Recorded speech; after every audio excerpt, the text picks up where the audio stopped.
The smell of ribs still clung to my hands when my son told me there would be no family BBQ. His wife's parents had invited them to a yacht club instead. In that moment, I realized I was no longer family, I was just a wallet. Sometimes justice isn't loud, it's quiet, precise, and irreversible. If you believe family respect must be earned, not demanded, share your thoughts in the comments. And if stories of standing tall against betrayal speak to you, subscribe and join us here. The old rocking chair groaned under my hands. A sound, like a tired man settling his bones. It had been Helen's. She'd found it at a flea market years ago. Convinced the splintered oak and peeling varnish held the ghost of a good story. My job, as always, was to make the story last.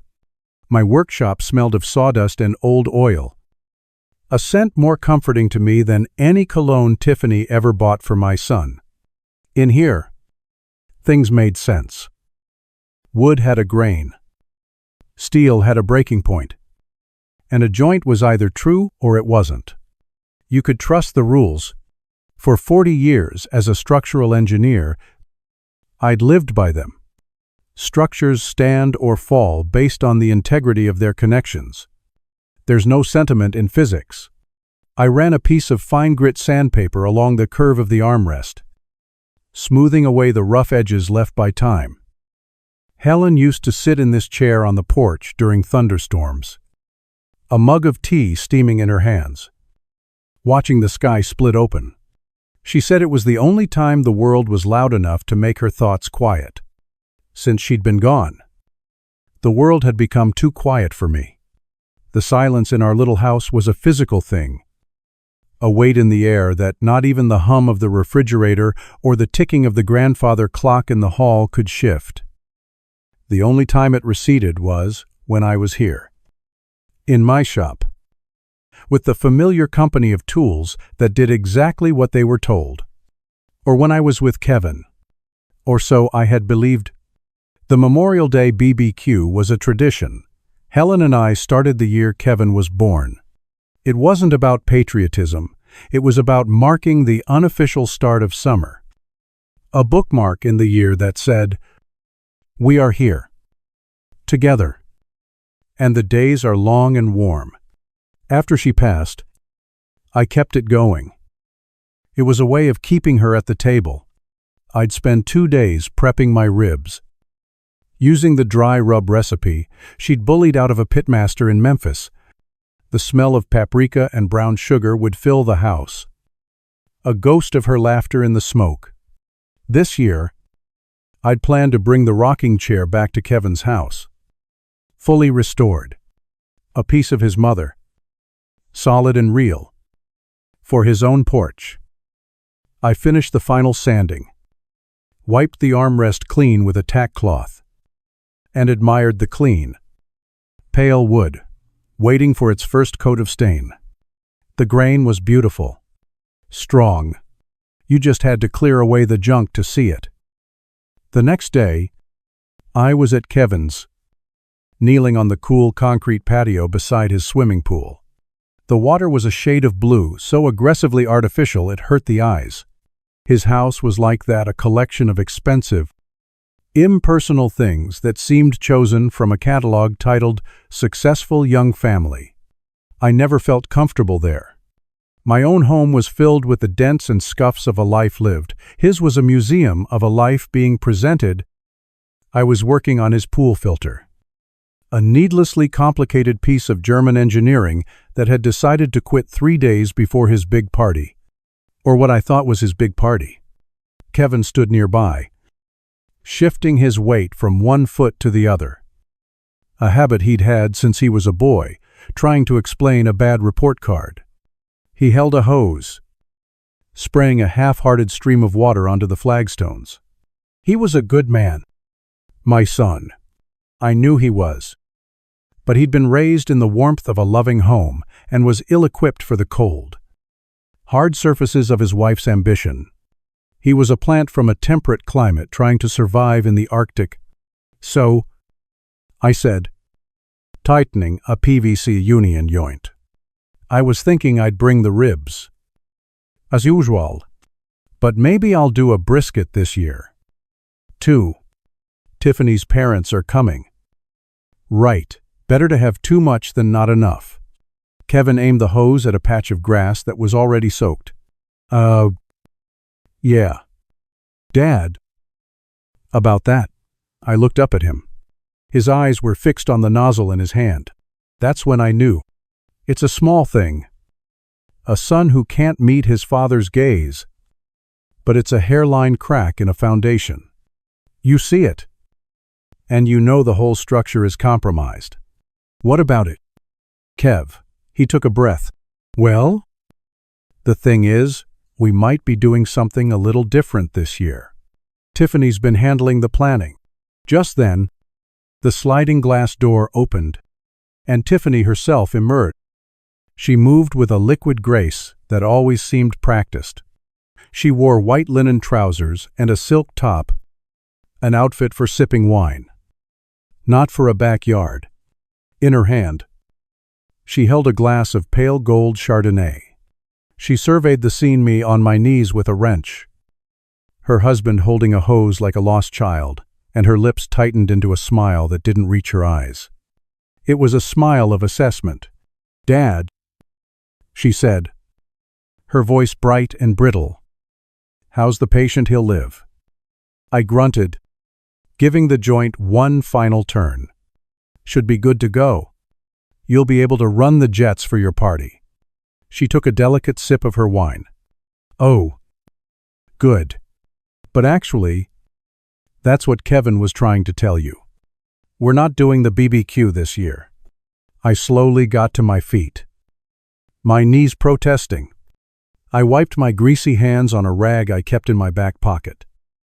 I looked from her to Kevin, who was now studying a particularly interesting crack in the patio stone. You're not. No, she said. Svilling Herr Weine.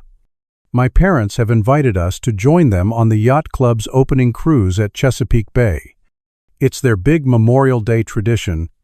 We couldn't say no. She said it as if it were the most reasonable thing in the world. A Yachtclub. Of course. The unspoken part hung in the air, thick and suffocating. A world where my smoked ribs and Helen's restored rocking chair had no place.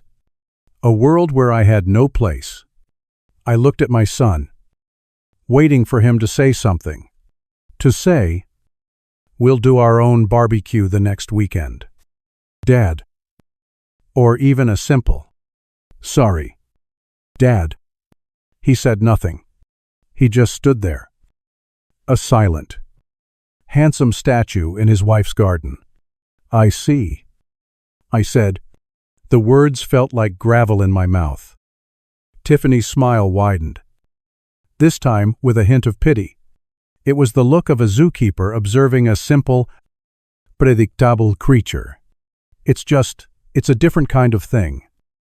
You know, very formal. Lots of my parents' business associates. You wouldn't be comfortable. Really. You'd be bored stiff. You wouldn't fit in. She didn't have to say the words. They were woven into the fabric of her tone, into the casual flick of her wrist as she dismissed me. I was a tradesman. A man with grease on his hands and a different kind of life etched into his face. I was the foundation, the unseen structure that held up their pretty world. But I was not meant to be a guest at the party. I nodded slowly, my gaze drifting to the too blue water of the pool. It was pristine, undisturbed. No one had done a cannonball into that pool. No one ever would. Well? I said, picking up my toolbox. Good thing I fixed the filter then. The drive home was quiet. The old truck. Another thing Helen had loved, for its stubborn refusal to die. Rumbled along streets. I'd known my whole life. I saw the park where I'd taught Kevin to ride a bike. His small, terrified face breaking into a grin of pure joy as he finally found his balance. I saw the corner store where I'd bought him ice cream to celebrate his first Little League home run. Each landmark was a ghost. They were markers of a life, a connection, that felt like it belonged to another man. I had poured my life, my savings, and after Helen was gone, the life insurance money, into that boy. I'd co-signed the loan for that house, the one with the sterile pool. My own home needed a new roof. The concrete on my driveway was cracked, but Kevin had his German pool filter, Tiffany had her Chardonnay. I had thought of it as an investment in his happiness. Now, for the first time, it felt like a fine I was paying, a tax on a love that was no longer reciprocated. When I got home, the silence rushed in to greet me. I walked through the rooms, each one a testament to a shared history. The faint scratch on the hardwood floor where a 6-year-old Kevin had tried to ride his tricycle indoors. The armchair with the worn spot where Helen used to rest her head. This house had integrity. It was built of memory and love. It was a home. His was just a house. I sat in my own worn armchair, the one that knew the shape of my body, and stared at the phone on the side table. I didn't move for a long time. The phone rang 3 days later, its shrill cry tearing through the quiet afternoon. It was Tiffany.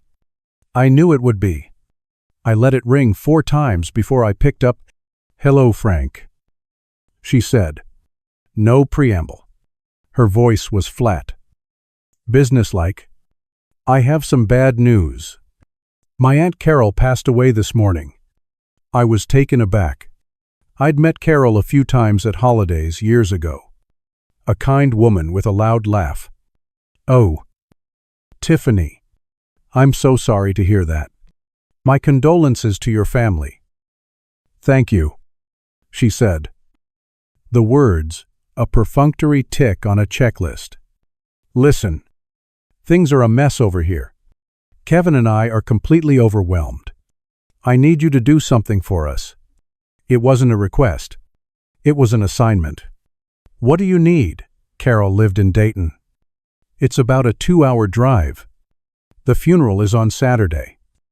But the house needs to be dealt with. I need you to drive over there tomorrow and start packing up her personal effects. I'll email you a list of the jewelry and silverware we want to make sure is secured. Just box up the rest of the sentimental stuff." I was silent. She wanted me to go through a dead woman's home, a stranger to me, and act as a private mover for her family's heirlooms. "And there's one more thing," she continued, her voice taking on a tone of weary impatience, as if explaining something to a child. "Her husband, Uncle Gene, is there. He's pretty lost. Obviously. After the funeral on Saturday, we need someone to drive him back here to Columbus. We found a place for him at the Oakwood Assisted Living Facility. He's old, and he tends to ramble. But you're retired. You have time for that sort of thing. Just get him to Oakwood, and you'll be done." My hand tightened on the receiver. She was giving me her grieving. Widowed uncle as a task. A package to be delivered. The silence stretched, and I could hear her sigh on the other end of the line. "Frank, are you there? I'm here." My voice sounded strange to my own ears. Distant. "Good." She seemed to sense she was pushing the limit, and tried for a softer, more reasonable tone. It was worse than her commands. "And Frank, when you go to the house, and to the funeral, could you wear that navy blazer, the one you wore to my grandmother's service? My whole family will be there. We just don't want Uncle Gene thinking we sent some random handyman to take care of things." And there it was. The final, perfect, crystalline insult. It wasn't a hot flash of anger I felt. It was the opposite. A profound, icy calm settled over me. It was the quiet clarity that comes when a structure has failed, when the last supporting beam has cracked, and you know the whole thing is about to come down. In that moment, I saw them all with perfect, dispassionate vision. They weren't family who had forgotten their manners. They were something else. They were users. And I was the resource they had tapped until it was almost dry. The foundation they had built their house on without ever checking if it could bear the load. Of course, Tiffany, I said, and my voice was smooth as polished stone. Don't you worry about a thing. I'll take care of it. I hung up the phone. I didn't shout. I didn't throw anything. I simply sat in my armchair in the silent house. The world had gone quiet again. But it was a different kind of quiet. It was the silence of my workshop. The silence of a plan being drawn. I looked at the phone. I thought of the grieving old man, Uncle Gene, alone in his house, waiting to be handled like a piece of sentimental cargo. I thought of my tools, each one designed for a specific purpose. I reached for the phone again. I wasn't calling Tiffany back. I found the information online for Dayton, Ohio. I was going to make a different kind of call. My first call. The phone book for Dayton was thin, a relic from another time. I found the listing under Eugene and Carol Vance. The name sat there on the flimsy page, a small black monument to a life that had just been fractured. My own hands felt steady as I dialed the number. An old man's voice, frail and clouded with sleep or sorrow, answered on the fourth ring. Hello, hello. Mr. Vance, my name is Frank Miller. I'm Kevin's father, Tiffany's father-in-law. There was a long pause on the other end of the line. I could hear the faint sound of a television playing in the background, a game show. By the sound of its relentlessly cheerful music, it felt obscene. Oh, he finally said. Yes, I think Carol mentioned you once. The engineer. That's me. I said, Sir, I was so sorry to hear about Carol. She was a wonderful woman. I just wanted to call and offer my deepest sympathies. The old man was quiet for a moment. When he spoke again, his voice had a tremor in it. That's very kind of you. Thank you. It's been a long couple of days. I can only imagine, I said, my own voice softer than I intended. Tiffany called me a little while ago. She said you might need some help with arrangements. Did she? He sounded surprised. She called yesterday. Asked about the insurance papers. Said she was terribly busy. The casual cruelty of it landed like a punch. I pictured Tiffany, in her sterile white house, too busy to speak to the grieving husband of the aunt she claimed to love. Too busy. But not too busy to delegate the dirty work to me. Well, people handle grief in different ways, I said, the lie tasting like ash in my mouth. But I wanted to make sure you were taken care of. Tiffany mentioned you'd need a ride back to Columbus after the service. Yes, I suppose so. She said you'd be coming to sort things out. The way he said sort things out made it sound like an invasion. Mr. Vance Gene. I corrected myself. I'm not coming to sort anything out. That's your home. But I want to make sure your trip back is as comfortable and stress-free as possible. I've taken the liberty of arranging a private car service for you. They'll pick you up whenever you're ready. No rush. They'll handle your luggage and take you directly to your destination. You won't have to worry about a thing. Another long silence. The game show music in the background seemed to fade away. A car service, he whispered. You did that. It's the least I can do. I said, for you and for Carol's memory. Someone from the company will call you directly to coordinate the time. You just focus on getting through the next few days. I heard a sound like a choked sob. No one has been this kind. Thank you. Son. Thank you. He called me son. A man I'd met twice in my life called me son. And the title felt more real, more earned, than any of the empty pleasantries I'd received from my own family in years. We spoke for a few more minutes. I listened as he told me about the garden Carol had planted, how the roses were just about to bloom. When we hung up, I sat in the quiet of my living room and felt the first true, clean emotion I'd felt in days, the simple satisfaction of doing a decent thing. It was a solid feeling, something you could build on. Then, I turned on my computer. I opened my online banking portal and navigated to the bill pay section. The screen glowed with the neat, orderly rows of my financial life. There it was, a recurring monthly transfer for $5. Ling.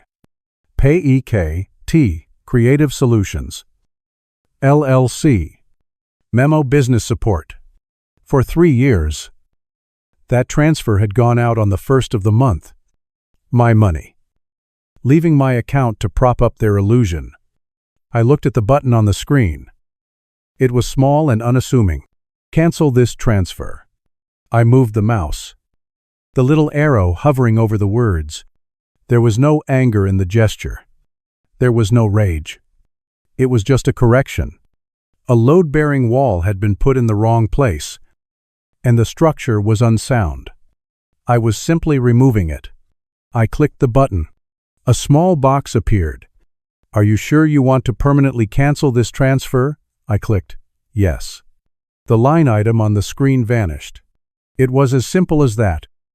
For the next few days, an unfamiliar peace settled over the house. The phone didn't ring. No emails with passive-aggressive demands appeared. There was only the quiet hum of my own life. I went back to my workshop. I applied the first coat of dark walnut stain to Helen's rocking chair. The wood drank it in. The pale, naked grain transforming into something deep and rich. I worked slowly, methodically, brushing the stain on in long passes, even strokes. Each pass was a meditation. With every layer, the chair looked less like a forgotten piece of junk and more like what it was, a thing of beauty and strength that had been obscured by years of neglect. The process was satisfying. It was about revealing everything, not creating. The integrity was already there. You just had to be willing to do the work to show it. I knew the silence wouldn't last. I was sanding down a rotten piece of furniture. And soon, I would hit a nerve. I was simply waiting for the scream. It came on a Tuesday afternoon. The phone rang, and I knew before I answered that it was her. Frank. Tiffany's voice was sharp, cutting through the line without a hello. Tiffany. I said. My own voice even. I just got off the phone with Uncle Gene. He told me you hired a Lincoln Town car to drive him back from the funeral. I did. I said. I hope his trip was comfortable. Comfortable, she shrieked, the pretense of calm shattering completely. That's a $400 trip. Frank, $400. For what, to drive an old man 100 miles? Are you insane? I found it interesting. What she chose to be angry about. Not that I had usurped her authority, not that I had gone behind her back. She was angry about the cost.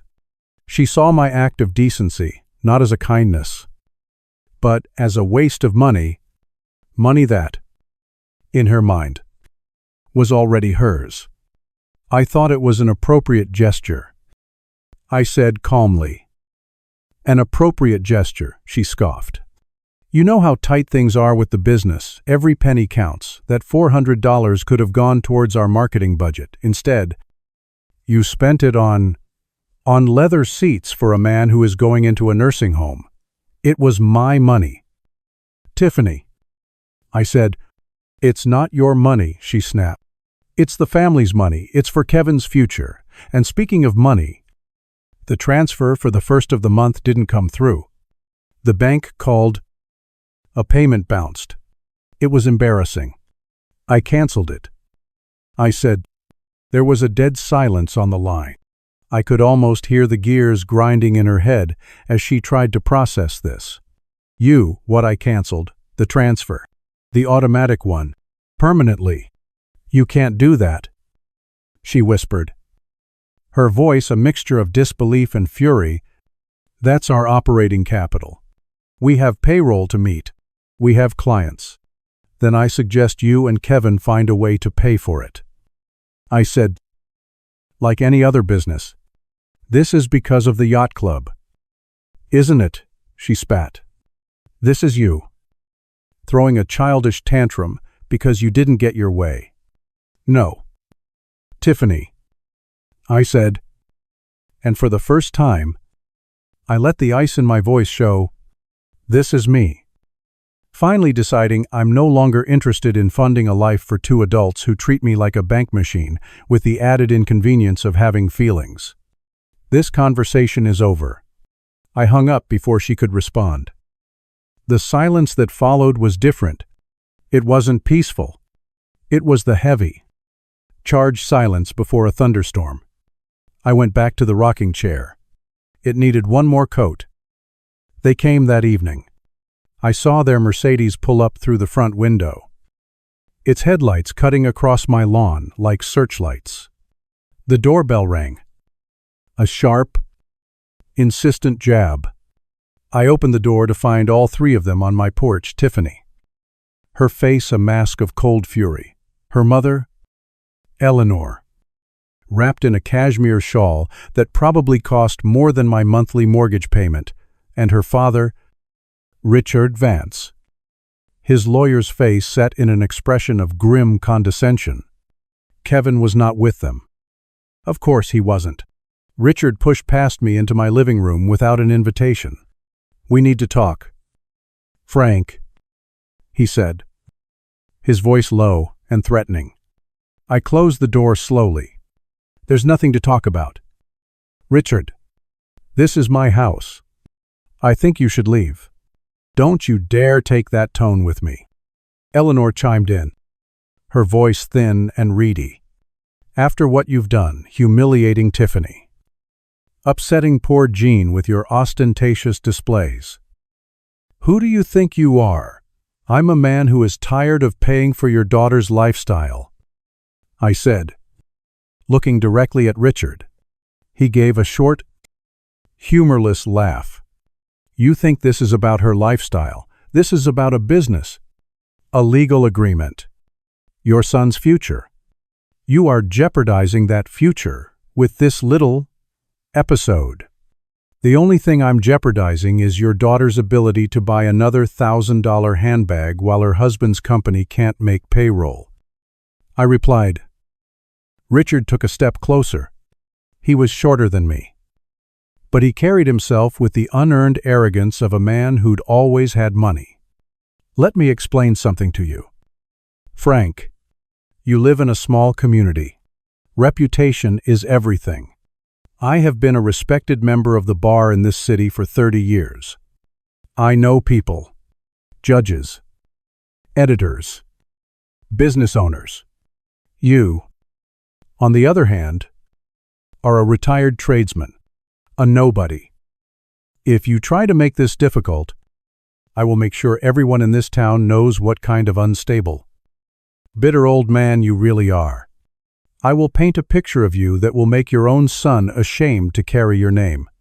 Do you understand me? It was a declaration of war. He wasn't just threatening to fight me. He was threatening to erase me, to rewrite my story into one of his own choosing.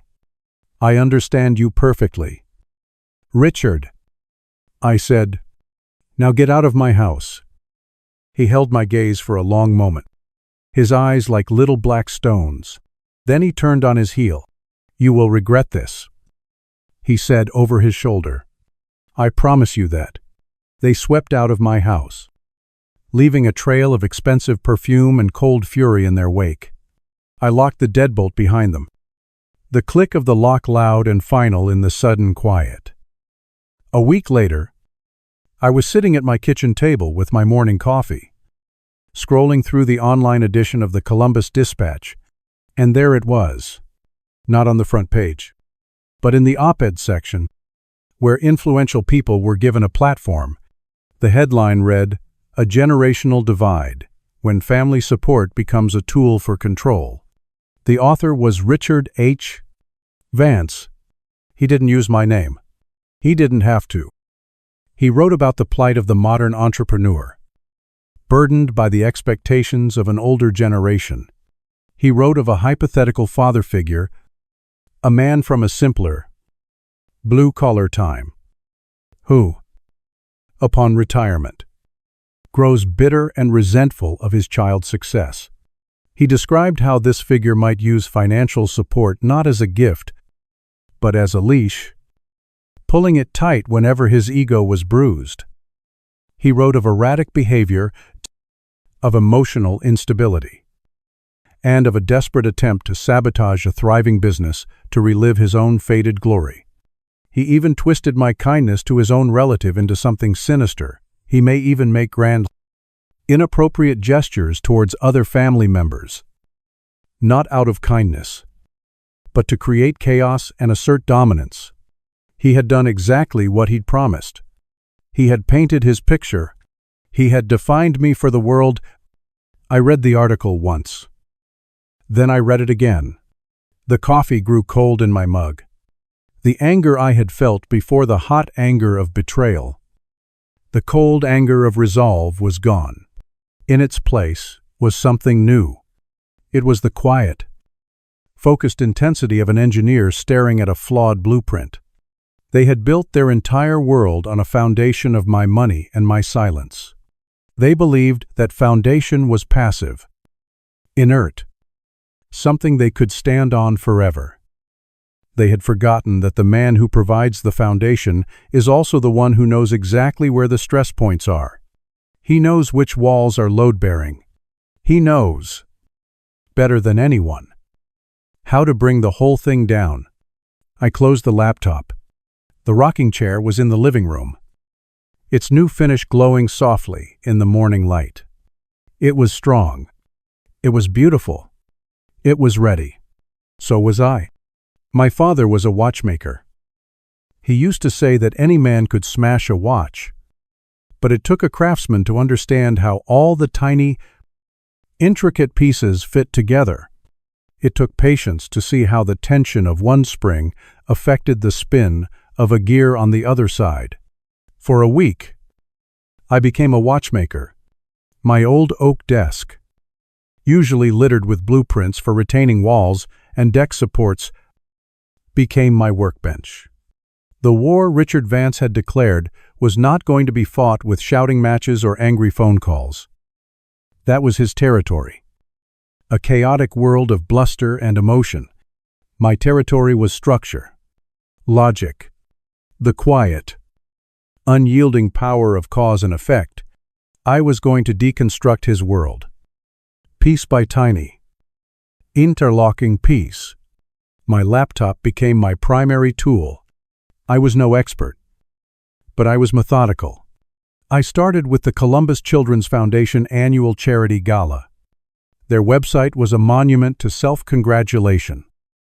A scrolling banner of photos from last year's event showed smiling, jewel-draped people holding oversized checks. I clicked on the event committee page, and there she was, Tiffany Vance Miller, co-chair. Her photo was a professional headshot, her smile wide and toothy, her eyes vacant. Below it was a short, glowing biography. She had clearly written herself, full of phrases like passionate philanthropist and community leader. I saved the page as a PDF.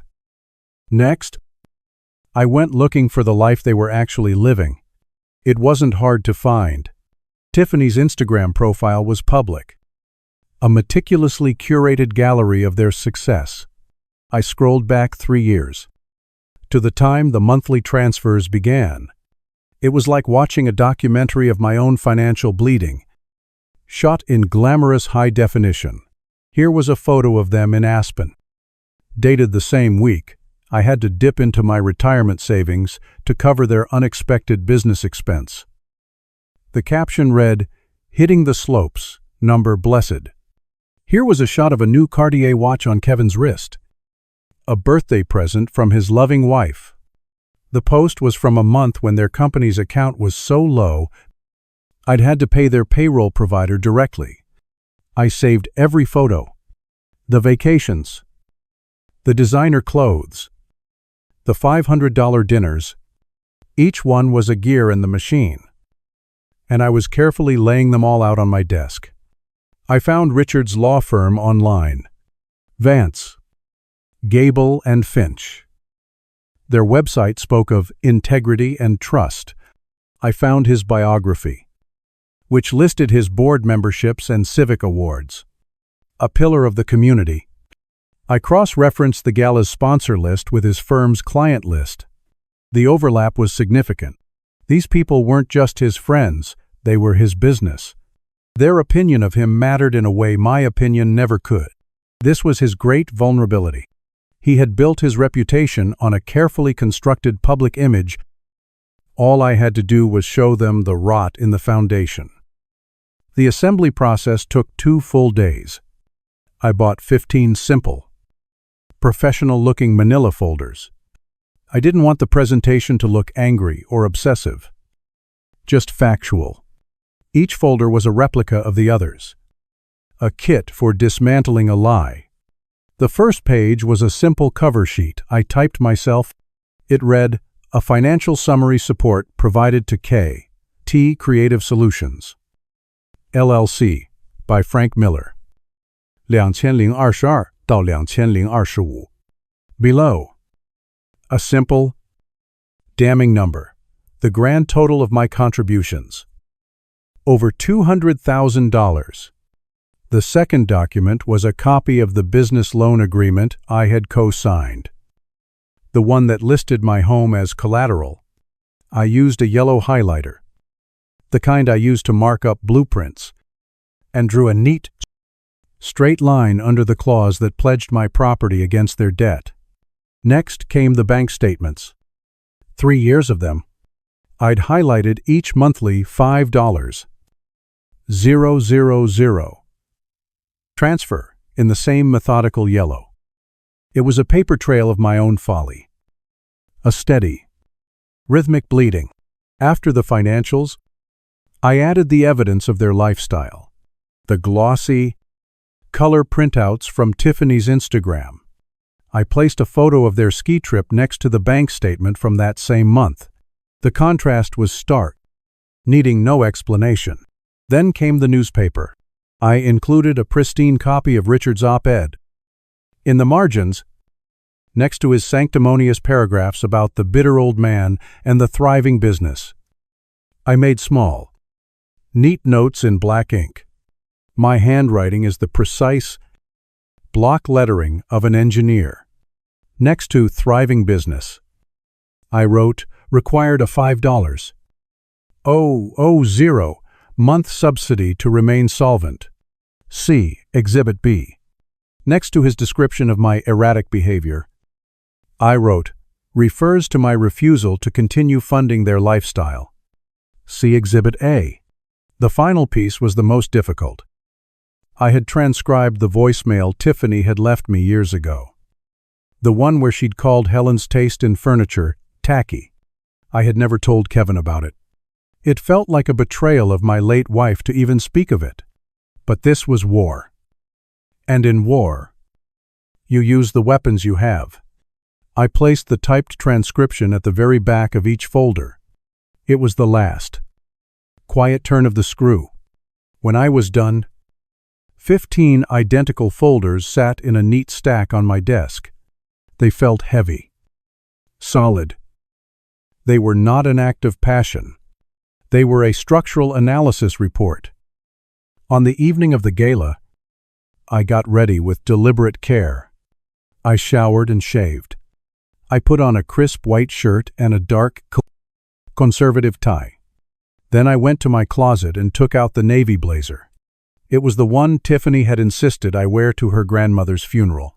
The one she'd mentioned again when she'd tried to send me to her aunt's house. She wanted me to look the part of a respectable subordinate. Tonight, I would wear it as my uniform. I looked at myself in the mirror. The man looking back was 63 years old. There were lines around my eyes that hadn't been there a decade ago. But my eyes were clear. There was no anger in them. There was no fear. There was only a quiet, focused calm. The calm of a craftsman who has laid out his tools and is about to begin his work. I picked up the heavy canvas bag containing the 15 folders and walked out of my quiet house. The Worthington Hotel ballroom was a sea of noise and shimmering light.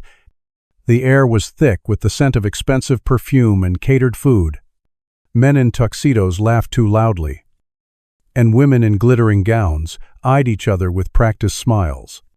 It was a performance, and everyone knew their part.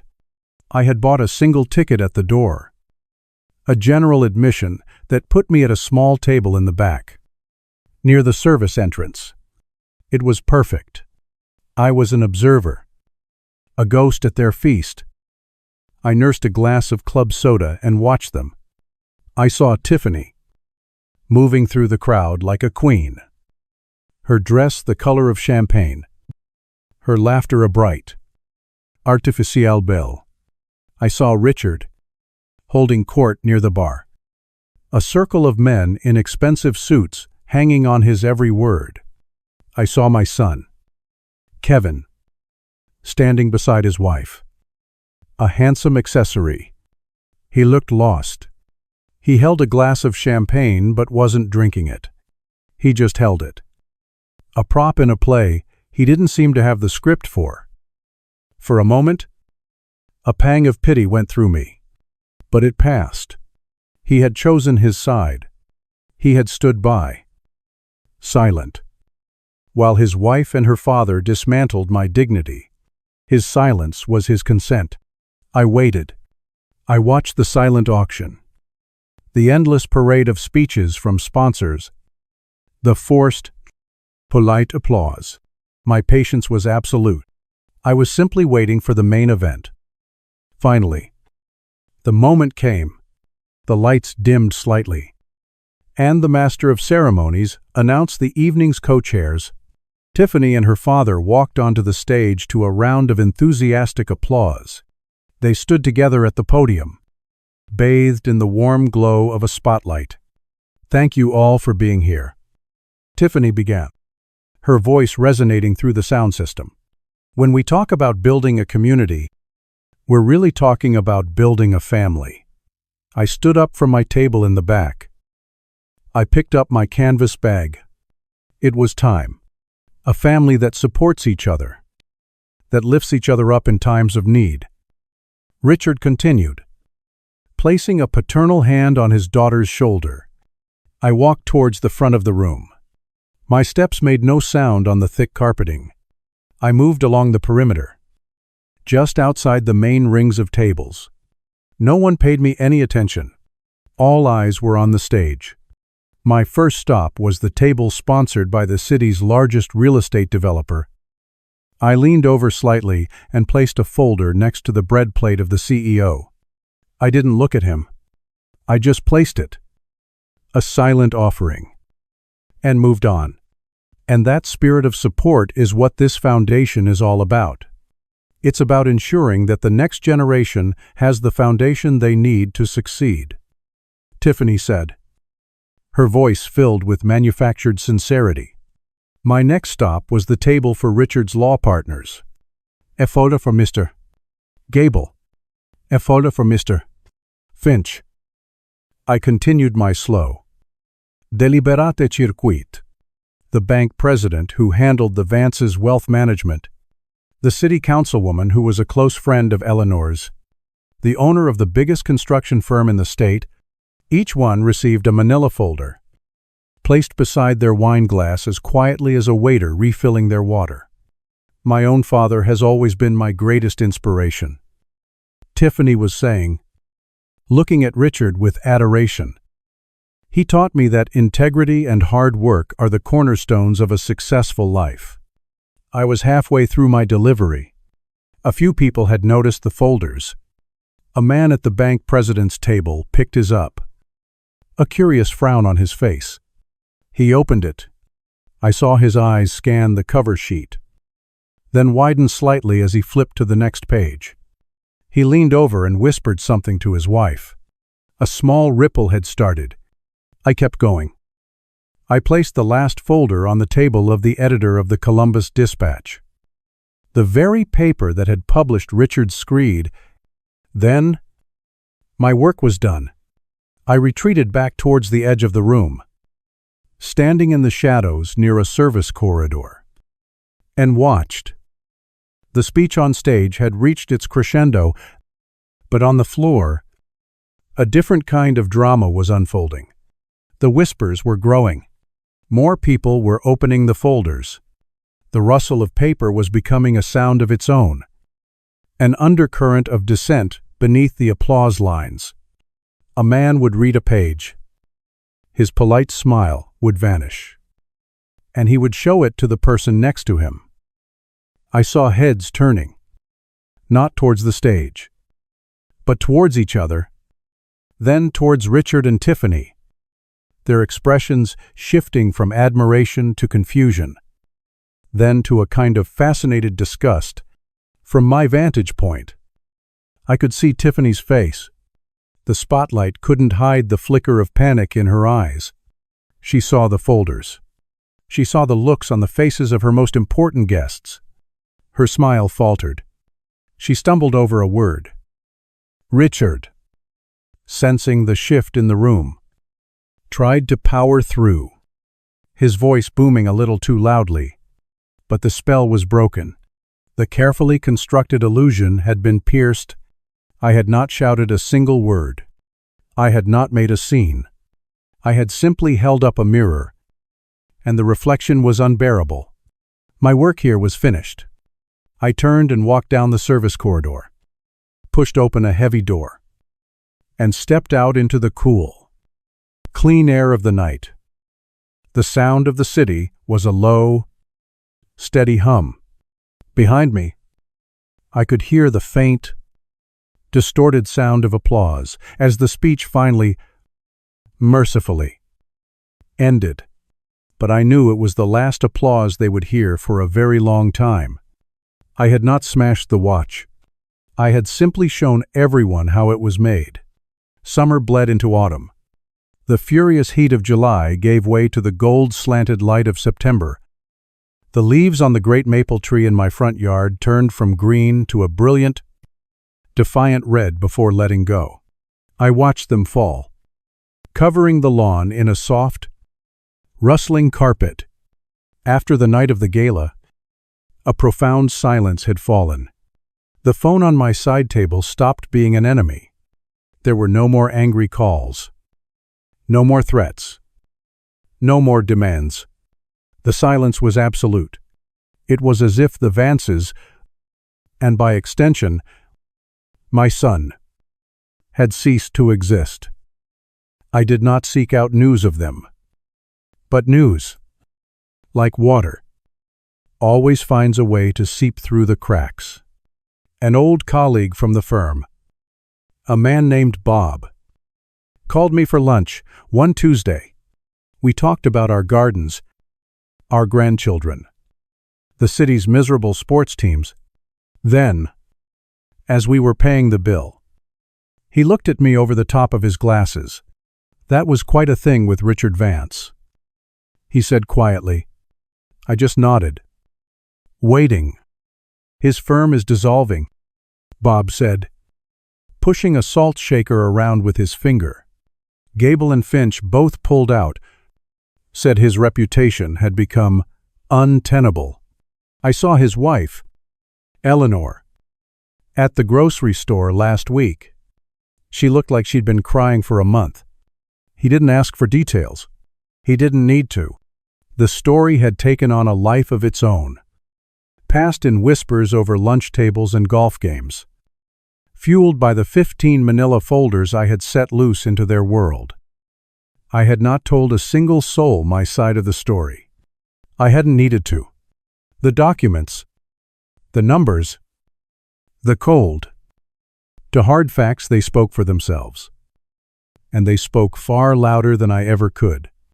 I finished my work on Helen's rocking chair. The final coat of varnish hardened into a deep, protective shell. It gleamed in the autumn light. I moved it onto the front porch, into the spot where she used to sit.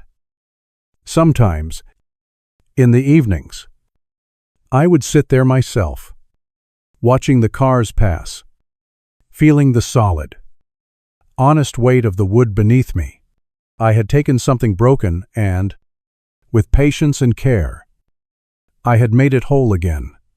The house was still quiet, but the silence had changed. It was no longer the heavy, waiting silence of a coming storm. It was the peaceful, clean silence that follows one. The knock on my door came on a Sunday afternoon in late October. It was not the sharp, aggressive rap of Richard Vance. It was a soft, hésitant sound, almost an apology. I opened the door, and my son was standing there. I had not seen him in 4 months. The change was shocking. The confident, polished young man from the gala was gone. In his place was a stranger who looked thin and exhausted. His expensive suit, the one he'd worn with such easy arrogance, now hung on his frame as if it belonged to a larger man. His eyes were shadowed with a fatigue that went deeper than a lack of sleep. There was a fine tremor in his hands. He was holding nothing. He had come empty-handed. "Dad," he said, his voice raspy. Can I come in?" I stepped aside and held the door open. He walked into the living room and stood awkwardly in the center of the rug, looking around as if he'd never seen the place before. His eyes fell on the rocking chair, visible through the front window on the porch. "You fixed it," he said quietly. "I did," I replied. "Coffee." He shook his head. He wouldn't sit. He just stood there. A ship becalmed in the center of my quiet world. I sat in my own armchair, the one that knew my shape, and waited. I knew this was not a social call. This was a surrender. I don't even know where to start. He began, running a hand through his unkempt hair. "The night of the gala, after you left, it was chaos. Whispers at first. Then people started just getting up and leaving. No goodbyes. Richard's law partners cornered him by the coat check. I'd never seen him look so small. By the time we got home, Tiffany's phone was blowing up. People canceling lunch dates. Charity meetings. It was like they were all turning their backs on her at once." He paused, swallowing hard. "She blamed me," she said. "I was weak. That I should have stopped you.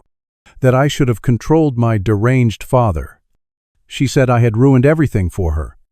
Her reputation, her social standing. We fought for weeks. Every day was a new battle. The bank started calling the business. There was no business without your money. Dad. It was just an idea we were funding. A hobby. When the foreclosure notice for the office came, she packed her bags.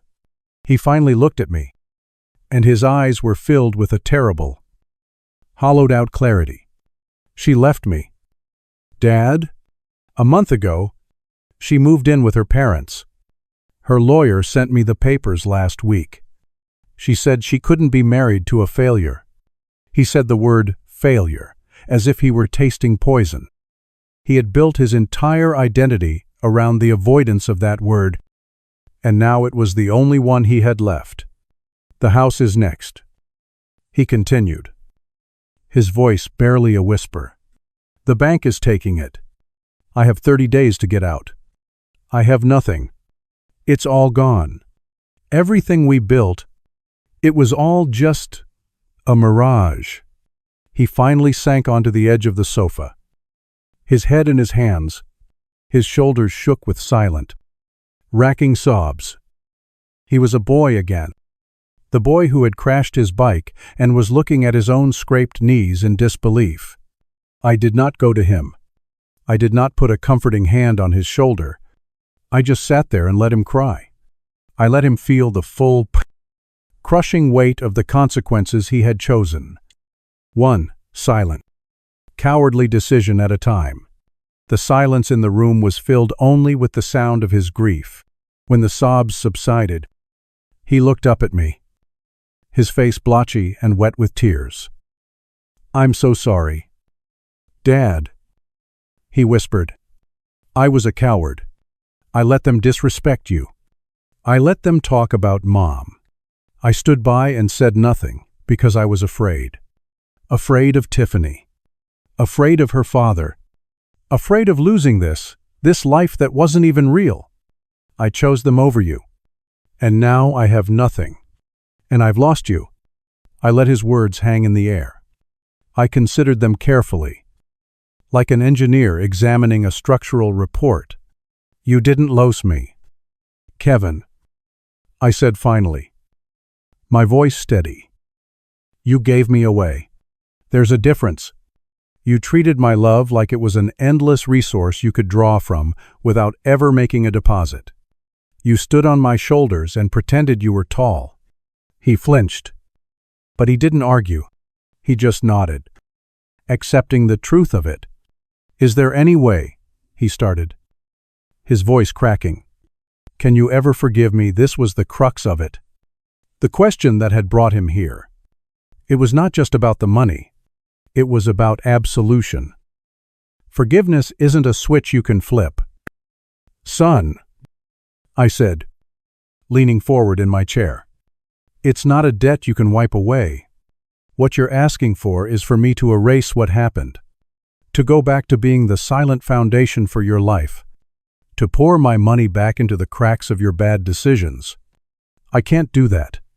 Not because I won't forgive you, but because I have finally learned to respect myself." I stood up and walked to the window, looking out at the porch, at Helen's chair. "I forgive you for being a weak man, Kevin. I forgive you for your fear. But the consequences are yours. The failure is yours. The debt is yours. They are the first things in your adult life that you will truly own all by yourself." "So what do I do?" he asked, his voice filled with desperation. "What do I do now?" I turned back to him. Now you get up. You stop crying. You sell whatever is left that has your name on it. You declare bankruptcy if you have to. You get a job. A real job. Not a fantasy. Maybe you get a small apartment you can actually afford. You learn to live with what you have, not what you wish you had. You start over. Alone. From the ground up. You become a man. Kevin, not your wife's idea of a man, or your father-in-law's idea of a man, your own." He stared at me, his mouth slightly open. It was clear that this was not the answer he had come for. He had come for a bailout, a rescue. I was offering him something far more difficult, a chance to rescue himself. He stood up slowly, his body looking less like a broken man and more like a man who was seeing the hard road ahead of him for the first time. "You're right," he said, his voice barely audible. "You're right about all of it." He walked to the door, then turned back, his hand on the knob. "The night of the gala, when I saw what you did, for a second, under all the anger and embarrassment, I was proud of you." "Dad." "Good," I said. "Hold on to that feeling. It's a start." After he left, I walked out onto the porch and sat down in Helen's rocking chair. The wood was smooth and cool beneath my hands. The air was crisp with the smell of fallen leaves. The world felt clean. For years, I had been trying to hold a crumbling structure together. Now, it was gone. And in its place, there was just the quiet, solid ground. The phone in my pocket buzzed. I pulled it out.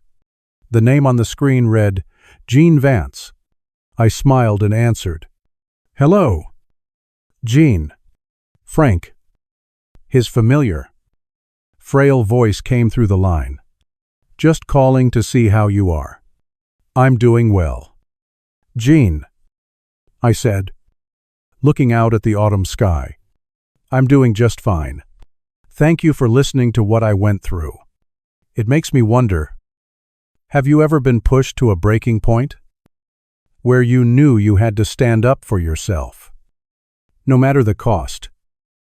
I'd genuinely like to know what you think of the choices I made.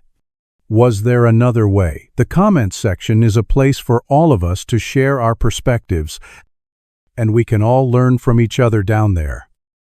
If this story resonated with you, please give it a like. It truly helps more people find our community. And to make sure you don't miss what's next, please subscribe and hit that notification bell. Thank you for being here.